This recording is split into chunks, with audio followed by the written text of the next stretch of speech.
Again to the Good Morning Walk. It is an absolutely really good morning compared to last week. However, it is very cold indeed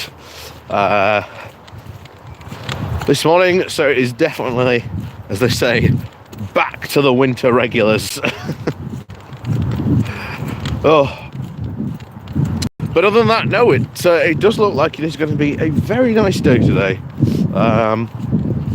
The sun is shining, a pony is out for those early morning eats. Oh, but yes, here we are once again, as always, for a good morning walk. Mike, good morning to you. Good morning, good morning, good morning. Prinny, good morning to you. Mark, good morning to you. Oh, hold on. Oh. Show off here another nice pony here.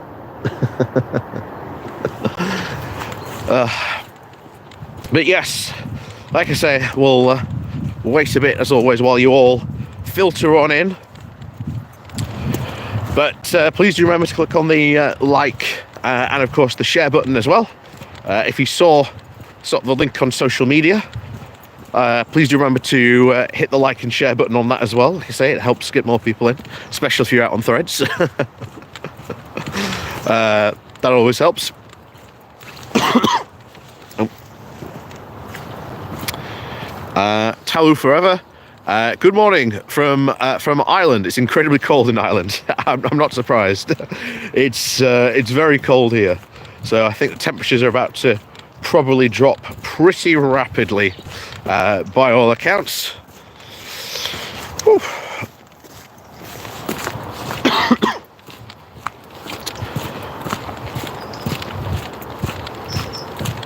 But no, I think it's only going to get colder now.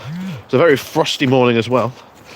Definitely see, I don't know if you can see behind me, the frost on the ground.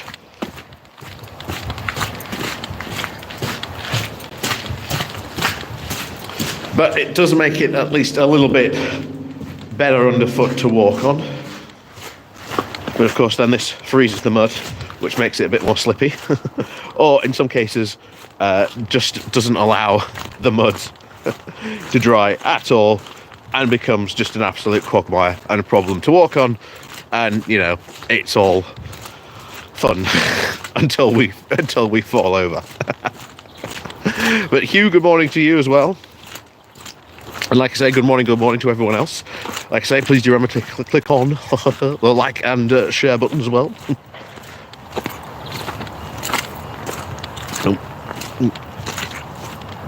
Oh, there we go.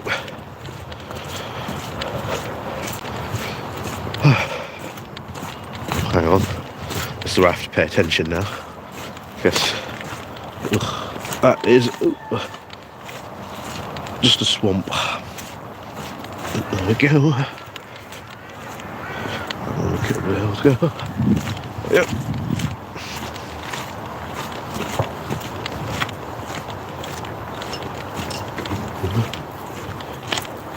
Ooh, there we go.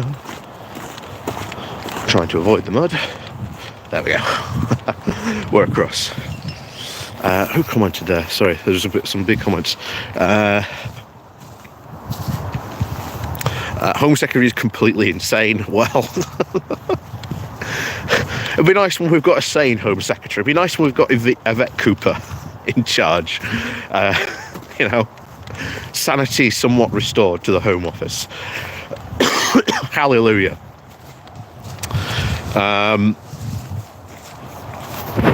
Secretary is completely insane. Needs to be removed before she does even more damage. Yep.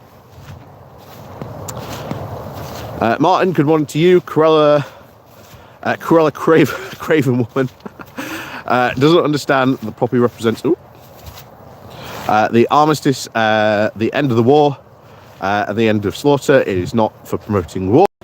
Yeah, we'll have a talk about that in a moment, actually, because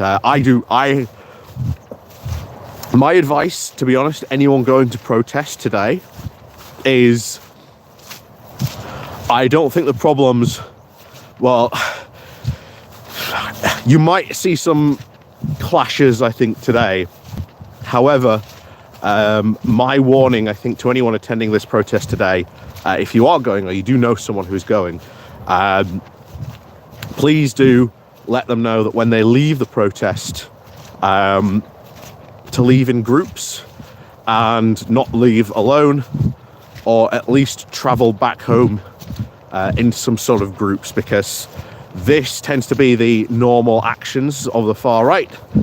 They know that there's maybe going to be too big a police presence, so instead they go after protesters after the protest.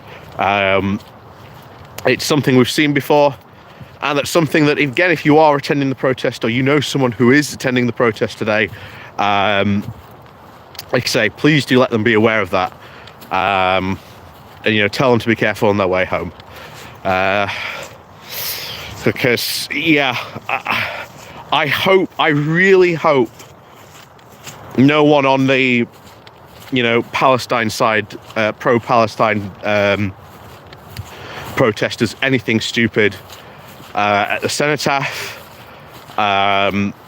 because that will only damage their sort of reputation and image going forward. It'll just be the whole Just Stop Oil fiasco. So I hope that no one does anything stupid there, because that's only going to inflame the hard right. And then, of course, the last thing we want is someone saying, "Oh, well, Suella Braverman was right all along." That's the last thing we want. Mark R. Cold is no problem. Rain, not so keen on. Very true.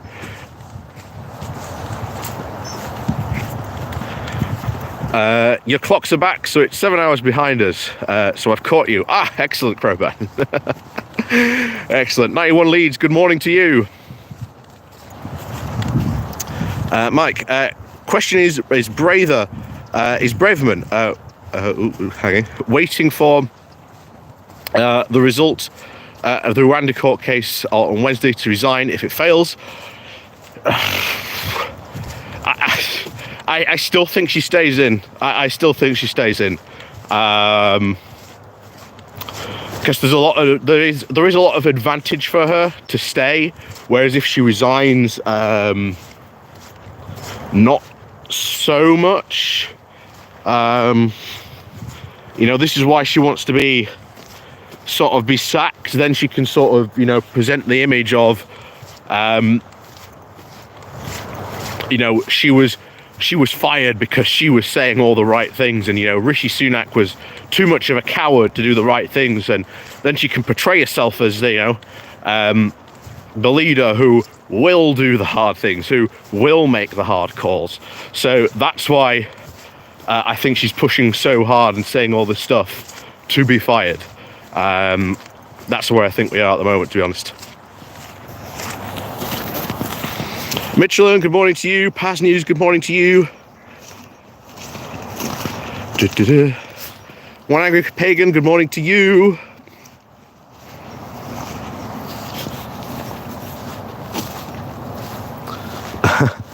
I saw a documentary from 1999 saying that Jack Straw said that the Home Secretary is a ticking time bomb that will kill your political career. Not necessarily. Not necessarily. I mean, if you look at prime ministers historically, they have either been Home Secretary or Chancellor. So it's not that much of a shall we say career killer in that case. Cavalan, good morning to you. Oop. There we go. Ben Ridings, good morning to you.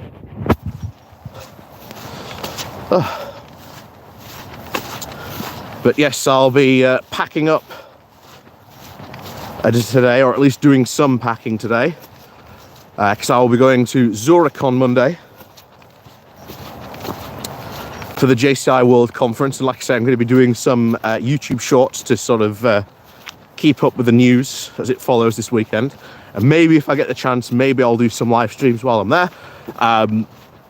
Just depends whether I get the chance to or not.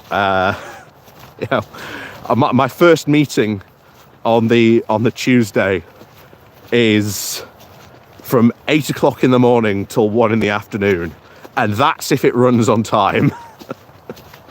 And historically, these meetings do not run on time. Oh, so yeah, it's gonna be fun. Oh, but a busy week ahead of me indeed.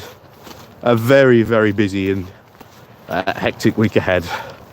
Just full of non-stop meetings.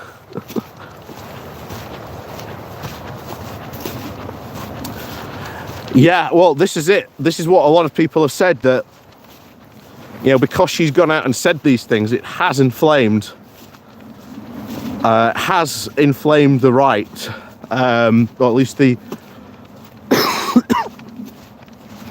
you know, the hard right, probably to go out and sort of, you know, quote, counter protest, which will then start causing some problems.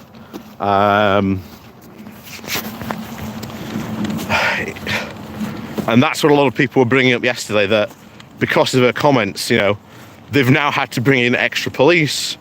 I know they've got public order officers or specialists in public order officers, which is basically just, you know, riot police on standby just in case.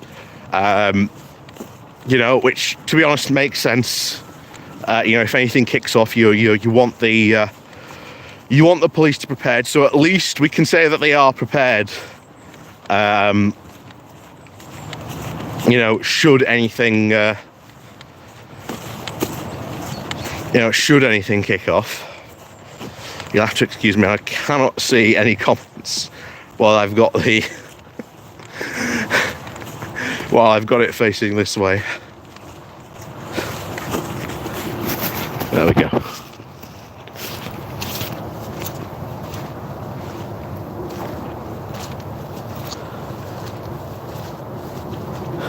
You never know, you might run on time. Oh no. Oh no. Yeah, historically these big meetings are notorious for running over. And that's only like the European meeting, because I've got to pretty much attend the UN when we have the general meeting, the General Assembly. Because like I say, this is the JCI World Conference. So there's going to be people from JCI chapters all over the world attending. So that's going to be a very, very big meeting indeed. When it comes to that.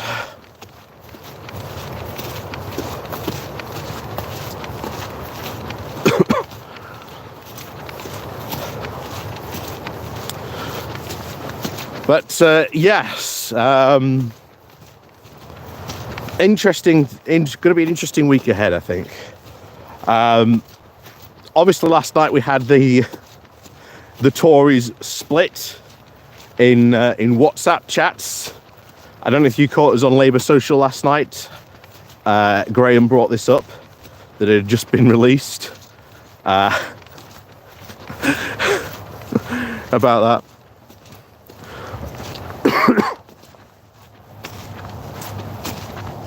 Winston Churchill, the infamous Sydney siege.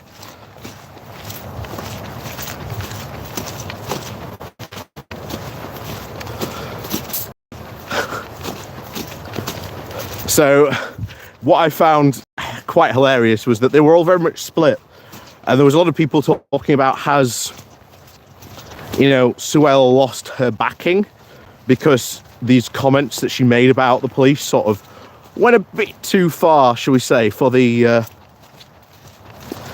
average Tory to really back. It does seem like there were a lot more splits than I think maybe even she was expecting, because it came out obviously this morning that she had gone to see the Met Commissioner in private.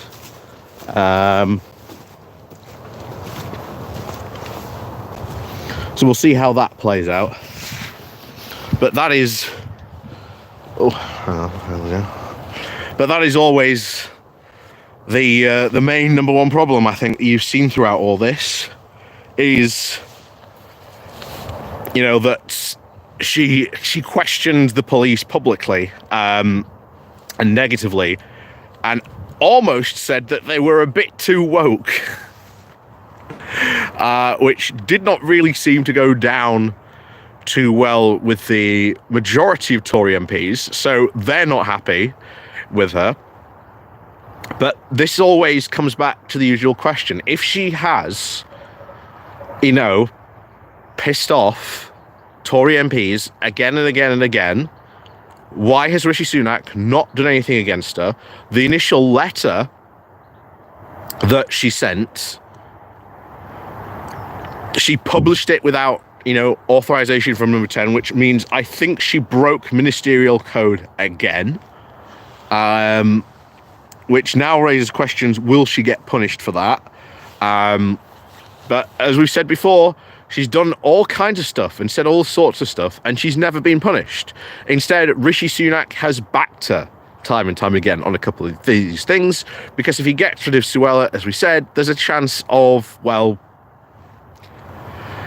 you know, the right wing of the Tory party is going to have a field day with him for getting rid of her.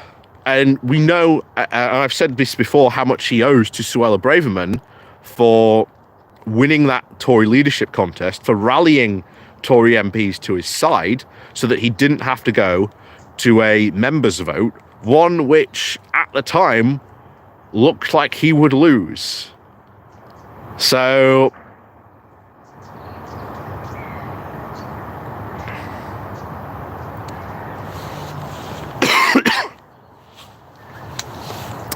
like I say, I know nothing about this. I know nothing about the Sydney siege.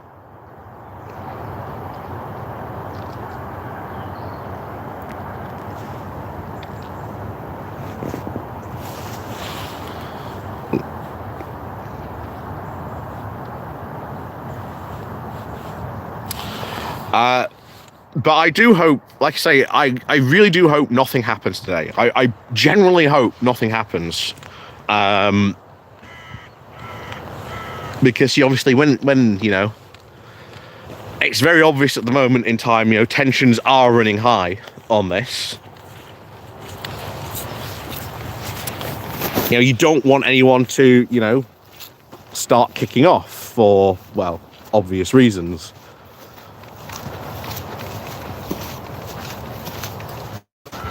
And we can only hope that that doesn't happen today. But we'll see what happens. And, you know, we live in hope, you know, or at least many people are living in hope, that Rishi Sunak will sack Suella Braverman. I don't think he's going to. I don't think he's going to at all. He does not want to risk the aggravation that would cause him when he is already in a very, very weak position that he finds himself in. So that's the Suella, of course, Braverman problem. Will she open her mouth again? Probably. Probably. I mean, that is what tends to happen with her. You know, she's one of these people who just doubles down consistently on what she says, regardless of whether she got pushback from it or anything like that, and considers, you know, any pushback in a positive way. You know, she's just saying what she thinks is right. And of course, it is worth pointing out that the only right-wing organisation that is supporting her is, of course, GB News. So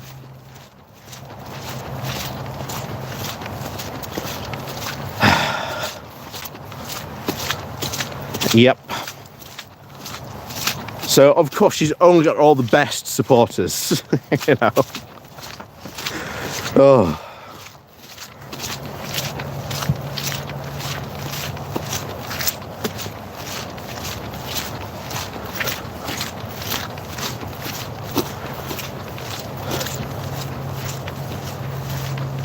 Surely her days are numbered. Oh, I don't think so. I don't think so at all. Cavaland. I mean, as much as we might like to want it, he is not going to remove her. He is not going to remove her at all. Paul says, if Sunak was really bold and removed the whip, do you think that would give him more support from the Conservative home, or is he far too far gone? He's far too far gone. And I think at this moment, if he was that bold, I think you would get an even stronger reaction from the right. You know, this is what he should have done at the beginning, you know, from week one. But no, he's let too many things slip. He's let too many things go. And by now, you know, discipline in the party is just completely shot to hell. I mean, the fact that, you know, as we covered on Labour Social last night, there was a leaked WhatsApp chat between Tory MPs about this last night. You know, even one of the Tory MPs bringing up in that chat about the fact that, you know, you probably shouldn't be discussing this because, you know, someone's probably going to leak this. Which I found hilarious. So they're all infighting. There's no discipline in the party. There's nothing. And it is up to Rishi Sunak to do that. But he won't. He's proved time and time again he is a weak prime minister. He's a complete lame duck. This is a zombie parliament. He can't get any bills passed. Not even just because of a time scenario, but because other Tory MPs will balk at the very idea that he might, you know, do something in regards to whatever certain policy area he wants to do. And as you may remember at the start, we had rebellions about rebellions because Rishi Sunak wanted to do something. That hasn't gone away. That's just still there. And he's only there because Rishi Sunak hasn't really been introducing bills. I mean, Chris Brandt, after the Queen's speech, said that a couple of days ago. You know, that Parliament has been rising early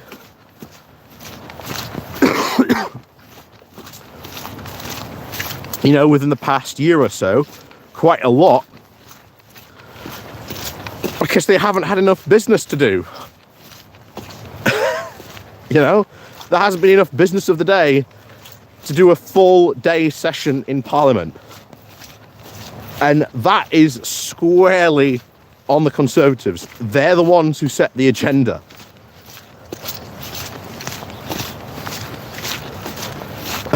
So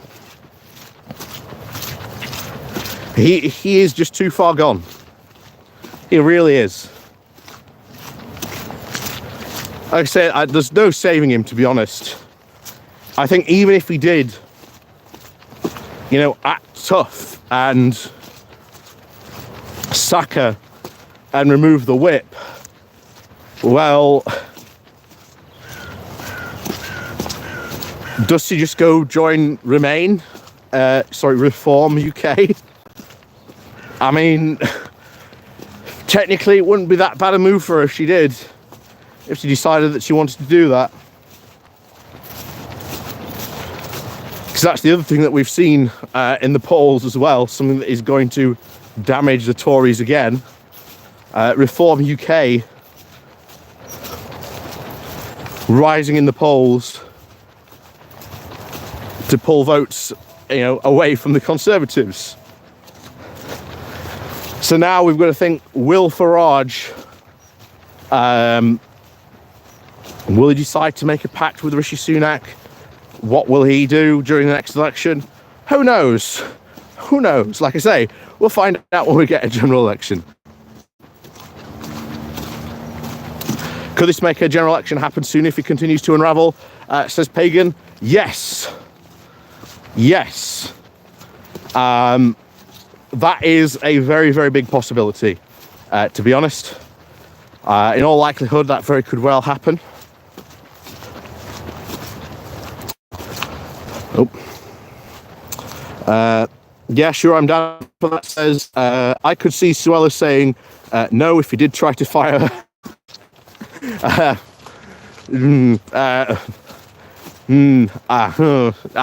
don't know if she can even say no to that, you know? I don't think she can even say no to that. Oh yes, that's the other thing. Farage is going on I'm a Celebrity. Ugh.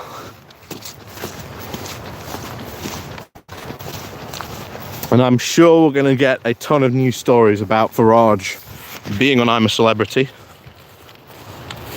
I'm sure that's going to be, you know, the most newsworthy thing we get for quite some time, unfortunately, on that front. And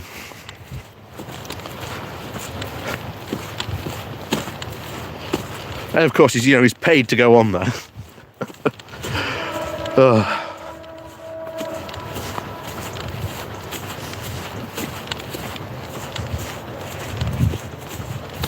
But yeah, let's just say I'm a Celebrity. Probably not going to be that fun this year. You know, maybe even watching him, eat a kangaroo's, anus, as we saw Matt Hancock eat that time. Probably not even going to be that fun. In fact, I feel sorry for the kangaroo.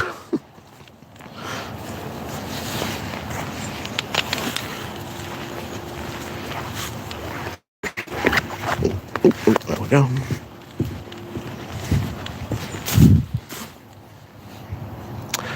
Paul Fletcher, can we persuade James O'Brien to go into the jungle at the same time?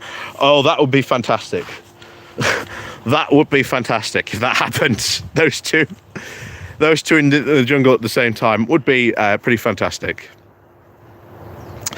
For 1 million reportedly, yeah, I'd heard that as well.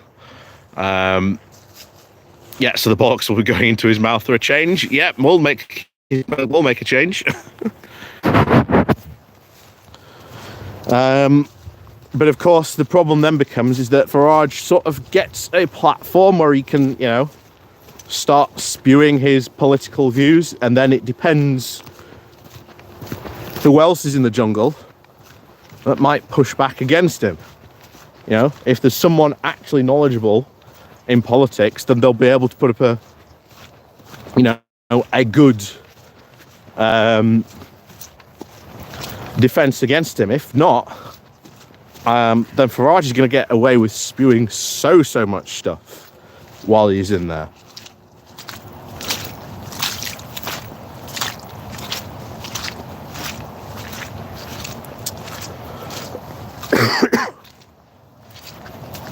Of course, I am thinking while I am in the airport, I might pick up if it's there. I'll see a copy of The Plot, because to be honest, the more I hear about it, the more I want to read it, because Catho G, good morning to you.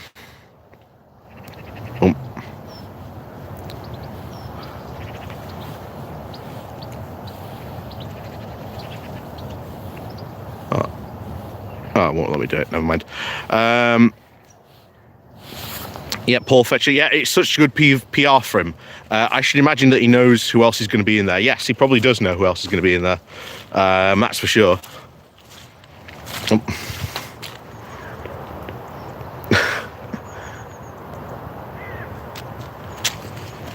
Poor boy. He's got stuff all over in his hair. But then again, that's what they always end up looking like. But yes, good morning everyone. Like I say, please do remember to click on that like and share button. Like I say, it helps get more people in, helps spread the word and of course spread the good morning walk. Oh. But you are right, it is really good PR for him. And like I say, depending on who else goes into the jungle, if there's no one good at politics, if there's no one who can, you know, suss Farage out and, you know, counter his you know, bollocks, then yeah, he is going to get away with spewing so much.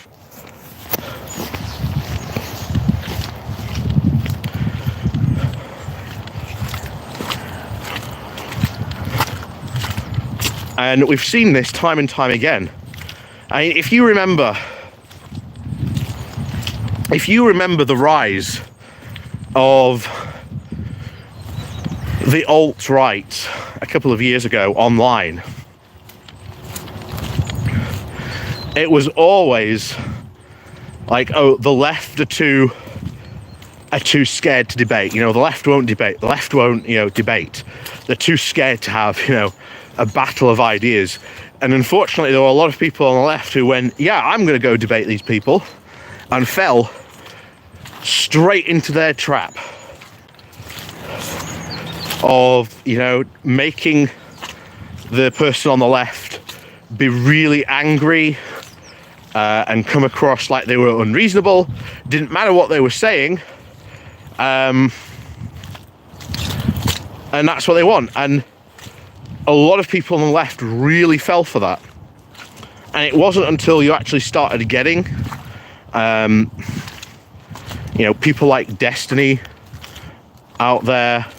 There was Vosh, you know, I know he's, you know, splits a lot of opinion on the left, but, you know, he has done a lot of very good debates against right-wingers, you know, on his channel. You know, you've got the serfs out there, the Majority Report with Sam Cedar. You know, if you watch Emma Vigeland recently, when she took on Tim Pool, made him look like an absolute dim tool. You know, you know that, and that's eventually what really ended up happening. And I worry that if, you know, Farage goes into the jungle and there aren't people who are wise to his tricks, who know his, you know, repertoire and know the tricks that he'll pull, then he'll just do that. He'll just have, oh, I was just trying to have a, you know, a conversation, you know, about the facts.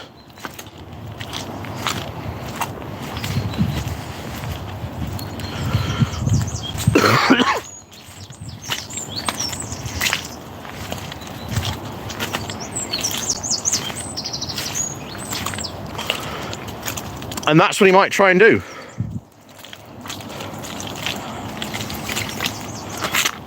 Put him with Perkis in the jungle. That would be good. But, you know, I think that might be, you know, abuse to poor Marina Perkis. You know, I wouldn't even want James O'Brien to go into the jungle. But yeah, it's something to watch out for. And, you know, I'm not a fan of that reality TV genre, so, you know, I won't be watching it just because Farage is on it, just to see if he, you know, starts pulling anything, because I guarantee you, if he does start pulling anything, it's probably going to get shared on online. So I'm not that too worried about not watching it, shall we say. So it's not going to be too much of a problem. And sorry if I'm missing any chats or super chats or anything like that at the moment, because this path is very, very muddy at the moment. So I'm trying to make sure that I stay upright and don't slip on the path. So I'm sorry if I miss anything as I negotiate my way along this path.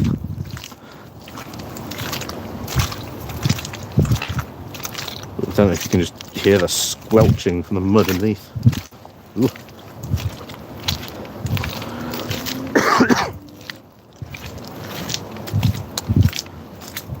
But yeah, it's something to bear in mind.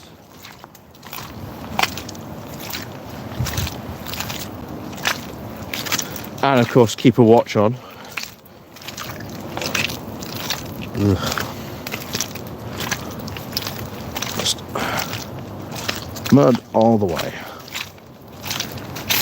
We're not even. Thing is, if this is this bad here, you know, we're not even at the worst part. You know, this isn't even the worst part of all this mud that's to come.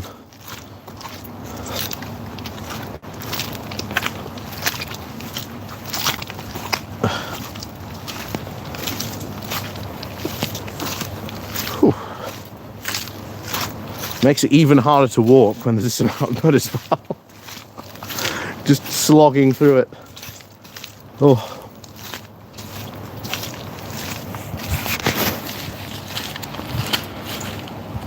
But we'll see what happens, of course, in the jungle. We can only hope that, you know, the best thing that could happen, honestly, would be that Farage gets eliminated as quickly as possible. That would be the best thing that could happen. You know, you get him out of the, you know, he gets voted out as quickly as possible, shall we say. Because obviously the longer he, you know, spends on there, the, you know, as we said, the more chance he gets to, you know, spread his nonsense on that very large platform. And I do hope the bosses of ITV have had a, you know, a conversation with him. You know, I'd like to think that, you know, they're going to be responsible and say, you know, to Farage, you know, if you do, you know,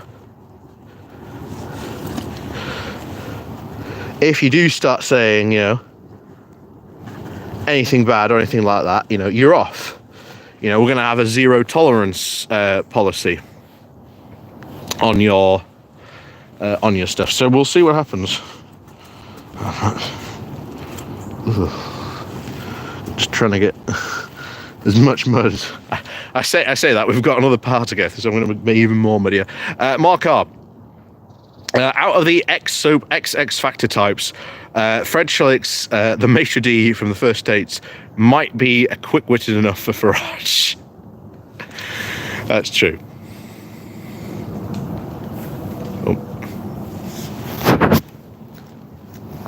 Do you mean eliminated, or by being voted out? By being voted out, or by just a lion?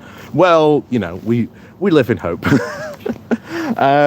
But no, honestly, the quicker he gets voted out, the better, to be honest.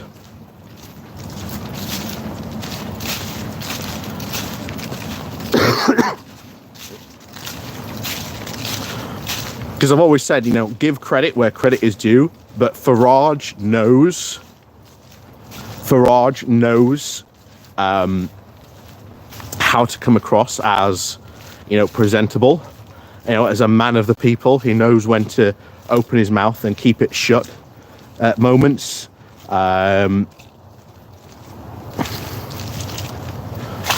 So it'll be towards whichever book you fancy. Oh, thank you very much, Cathalo G. Thank you very much. You're just trying to get me to buy the plot, aren't you? Like I say, I think, to be honest, I might generally end up buying it at this point.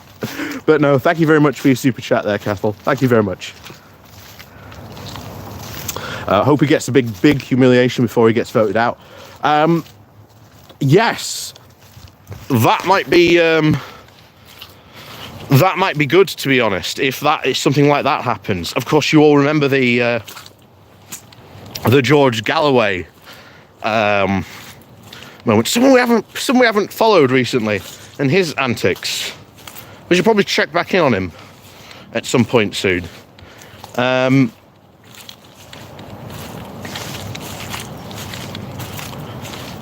yes, the If you all remember the George Galloway moment on, I think it was Celebrity Big Brother, where he acted like a cat, and it was seen as like this really moment of like pure embarrassment and cringe that he did this. And it did a lot of damage to his reputation, to be honest. So you are right, maybe we will get a really embarrassing moment for Farage.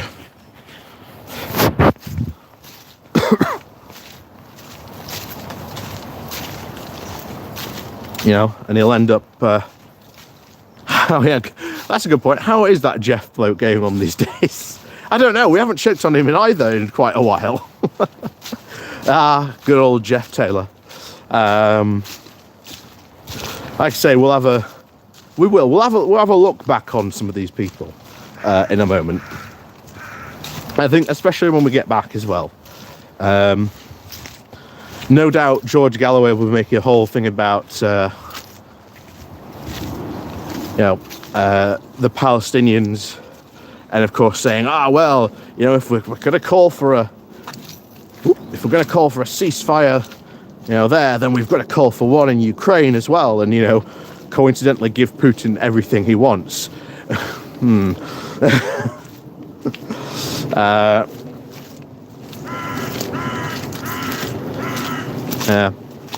This is also the other thing that I wanted to find out as well, because I was hoping that the Labour fringe event for the Just Stop War Coalition will be put online, because I've heard a lot of crazy things were said during that, shall we say, particular fringe event. Even more interesting, I don't know if you're from Ireland, you probably know the pair. You know, one looks like Wurzel Gummidge, the other one is, well, who knows.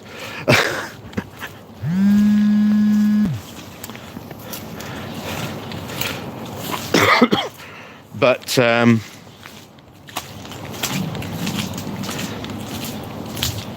they were, well, one of them was there. I think it was the guy, and apparently he said a lot of crazy things. So I would love to see like the full section of him being there,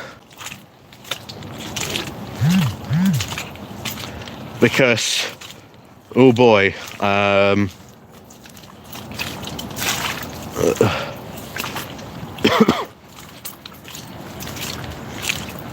you know, there's apparently it was pretty crazy, the stuff that they were saying at the time. So yes, interesting, and I would love to get a copy if anyone knows of one that exists.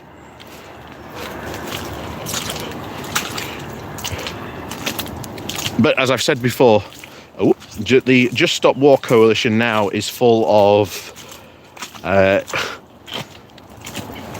you know, conspiracy theorists and cranks who really don't know what they're doing. You know, you're just calling for a ceasefire. And I said before, a ceasefire, then what? You know, what comes next? And how do you achieve that? You know, calling for a ceasefire is fine, but how do you achieve said ceasefire? Mick Wallace, I think that's the guy. Yes, like I say, I think people from Ireland are very, very well aware of those two MEPs.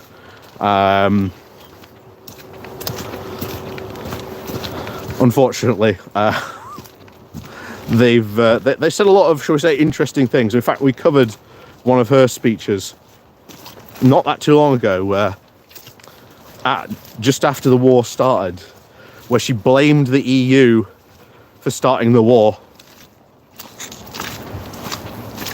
Yeah. Not, shall we say, the brightest tools in the shed from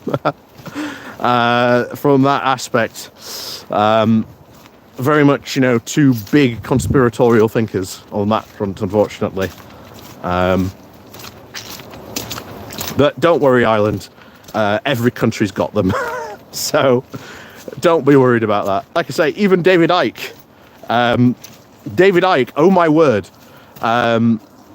Claire Daly, yes, I think that's her as well. David Icke been making constant comments all this week because of Nadine Dorries, and I think desperately trying to get an interview with her, because he's been saying, he's been claiming, I've been saying this all this time and no one's paid attention to me. Because David Icke is an absolute crazy lunatic who, if you listen to him long enough, or his stories long enough, that's when people, shall we say, start becoming shape-shifting lizards. One Angry Pagan, thank you very much for your super chat. It's going to be fun watching. Fun watching Starmer pick on Sunak in the debates during the run-up to the GE. I'd live to debate. I would love to debate Farage, JM, and Sunak myself. I wouldn't want to debate them. I think they're people I would love to have, like, just a sit-down discussion with, because I think you'd get more information out of them. But I do understand the appeal of wanting to do that. Mick Fletcher, did you ever finish the Boris book? Yes, I did. But it was just one of those things of, I think it was just poorly timed. Because I don't know about you, I just got Borised out. I just got fed up of talking about him. And, to be honest, the more I read of the book, there was, it just became very, very obvious. It was just more and more pure chaos that happened. So, like I say, for those of you looking forward to more of those book reviews, like I say, it was just a case of, unfortunately, I think, just poor timing. Like I say, I just got Borised out, unfortunately, just at the time when everything else and all that started happening, and I just didn't really want to talk about Boris Johnson anymore. Even though, like I say, it is a very good book. Like I say, if you do want to know more about the chaos in number 10 and get even more previews to come of probably what's going to be in the COVID inquiry, Johnson at 10, a very good read. A very good read indeed. It will make you very angry. I warn you that now. It will make you very angry indeed. So I warn you that now, Mike. But they are very, very very, very problematic, of course. And like I say, I think there's even more revelations to come later on down the line. Yeah, not wanting to talk about Boris anymore is called sanity. Yeah, exactly.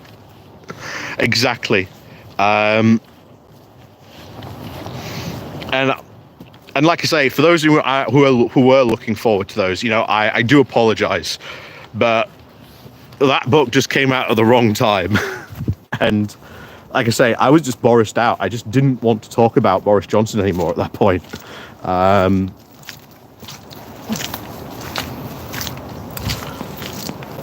But yeah, if you want my overall review of the book,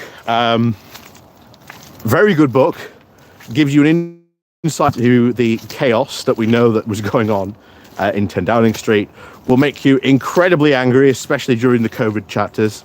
That is for sure. And then, of course, the ending chapters were just as bad. In fact, actually, I might actually go back and do sort of the last couple of chapters of, the end of Boris Johnson, because there's a lot of interesting insights in there. That's for certain. So we might go back and maybe cover just those last two chapters, because I think those might be worth just covering for historical reasons, maybe. But yes, we might. We'll see what happens when I get back. And of course, like I say, while I'm gone, I'm going to read the plot. Yes, we'll come back and give you a book review of the plot. We can really tell you that Nadine Dorris has indeed lost it, because I am sure that she says some absolutely crazy stuff in that book, which journalists have not even covered. I can guarantee you that already, that there was just so much she said that they've picked out what they consider to be like the best bits. But of course, any fruit picker will tell you sometimes, just because you think you've picked the best fruits, you pull back the leaves and oh my, you find this new treasure trove of fruit that you haven't yet picked. I think that might be the case. Oh, Larry the cat, good morning to you. Catalan, be careful not to lose it. Yeah. Oh, but I still want to happen the meeting of the minds of David Icke and Nadine Dorris. If that happens, like I'm deadly serious, if that happens and it gets live streamed or something like that, then I'm going to live stream it as well. We will live stream that, because oh my, we're going to go into it fresh. I'm not going to pre-watch it. We're just going to jump into it together and experience the madness of the intellects of David Icke and Nadine Dorris meeting. Because I don't know about you, the very thought of that possibility happening excites me on a level that's difficult to explain. Oh.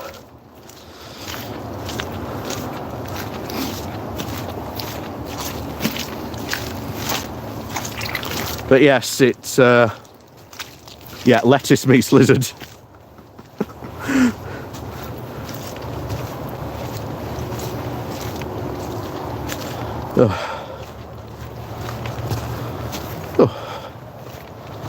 But tell you what, this path has been so muddy today. I don't know if we could go down this path anymore, because honestly, it's just so muddy. I can't believe that. That was really difficult to go through that path today. But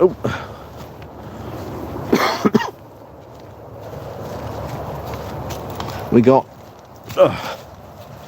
some ponies out today. Yeah, Calon there, the truth is out there. Paul, don't forget when you get to your destination to pop Nadine's book into the recycle bin, as you will probably get pulled by security for having a book in your possession. That is very true. That is very true indeed. And look, you've got a little foal there.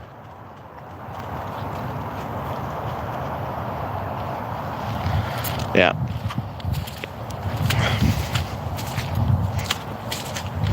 That is indeed probably very, very true. Just gonna let these boys pass on, or are they not going to? Or are they just gonna wait? I know they're just gonna wait. That's frustrating. Oh well, never mind. Go on, there you go. That's it, there you go. Right. Now we can make my own crossing, and of course they've made it 10 times worse by constantly trampling down through this muddy river. While I just do that, I'm just gonna plonk my boots, plonk my wellies. Of course, this is where you find out, you've got a hole in your welly. Luckily not so far. I'll give my wellies a good clean. Oop. There we go. Or at least a good demudding.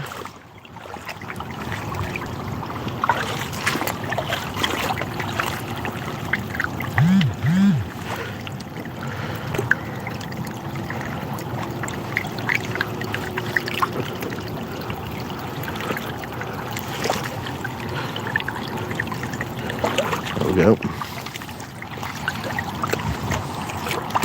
Yeah, that's better. At least my wellies are slightly better now.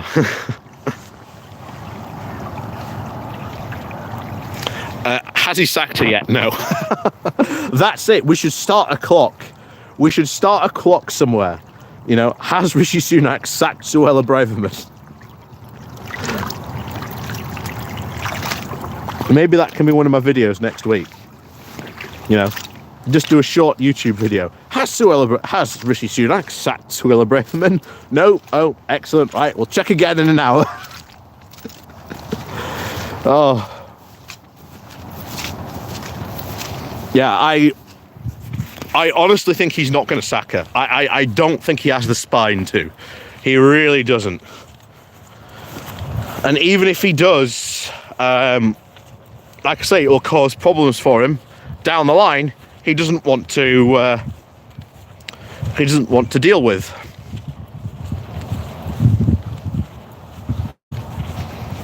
Yeah, dig out the clock that people used for Nad's resigning. Yeah, very true. I'll have to see if we can find that. He won't sack her because he's had the next one with all those, because he'll be the next one with all those letters going in. Oh, that's possible as well. That is very possible as well. Yeah, the sackometer. That's a very good idea, Larry.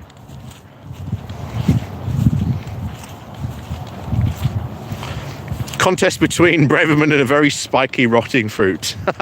That's a bit unfair to the fruit.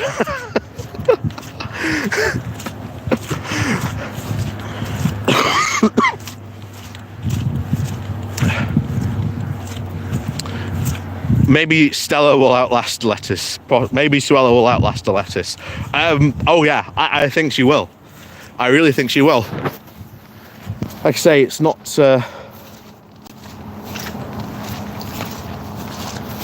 It's not like you know. He's shown any backbone before, so why should he show one now?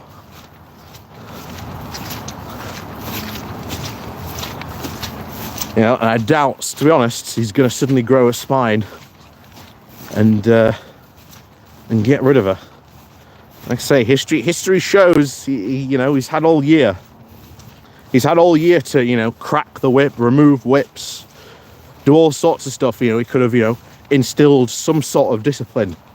And not only just, you know, against Suella, but a ton of party members, including people like Liz Truss. And yet he hasn't. So, yeah, the odds on that he, you know, tries and does something is, well, is slim to none. In fact, I would not be surprised. I would not be surprised if by the time that I'm back, although bear in mind, as you know, I have a habit to do, whenever I go on holiday, something happens. So watch me go away on Monday and Rishi Sunak not be the Prime Minister by the time I come back on the Sunday.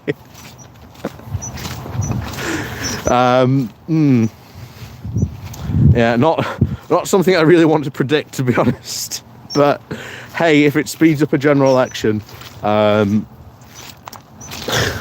who can complain, really? Oh.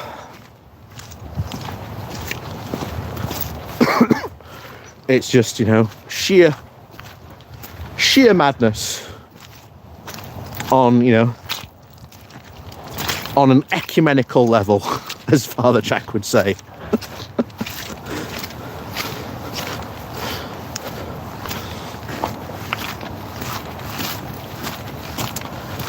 Oh. In fact, will Rishi Sunak sack Suella Braverman really is an ecumenical question. Oh.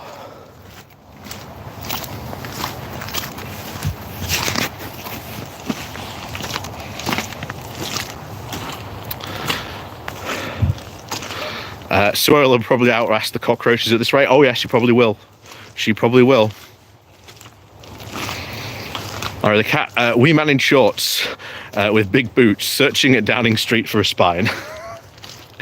Would not surprise me. Would not surprise me. It's the same for James O'Brien. As soon as he takes time off, something happens. Yeah, always the case. Always the case.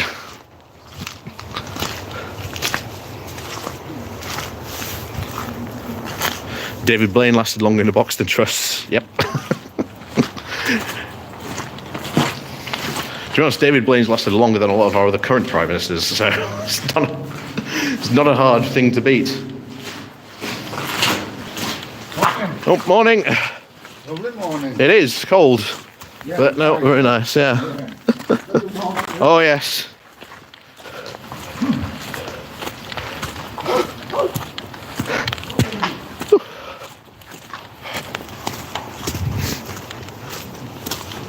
Like I say, it's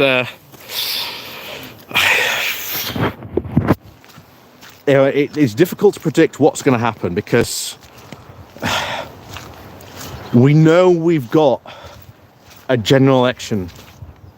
It's just a matter of when it gets called, and I think Rishi Sunak is hoping for, well, I think he's generally hoping for a miracle, that something will happen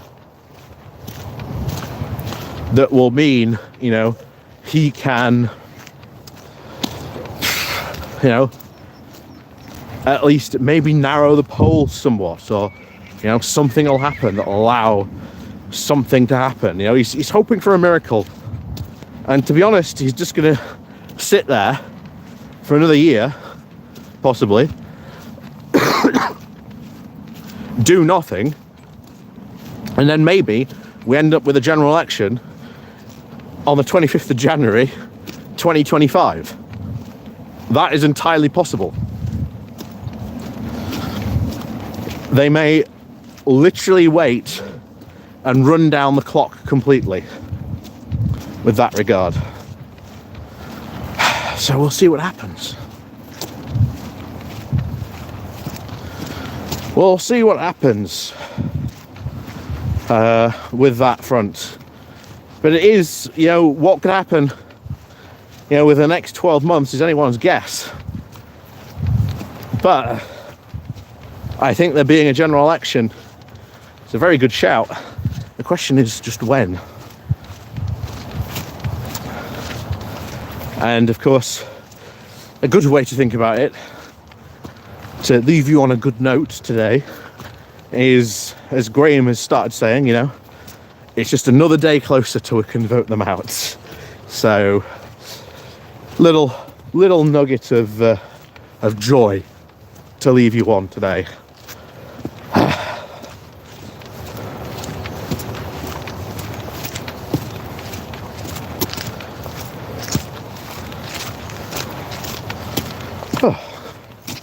So, with that said, thank you very much, everyone, for joining me today. It's been an absolutely fantastic walk this morning, although a bit more muddier than I was expecting.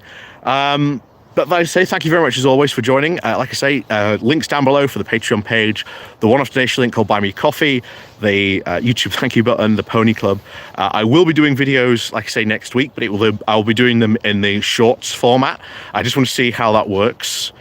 So it's a bit of an experiment for me from a marketing perspective as well. But we'll see. We'll see how that works. So look out for those. And of course, hopefully, maybe, I don't know, I might try and do something or a live stream while I'm in Zurich. So watch out for that. It might come at a random time. But I'll let you know as much as I can while I'm there. And of course, as always, you know, enjoy your weekend as always. And if you can't be safe, be sensible, as I always say.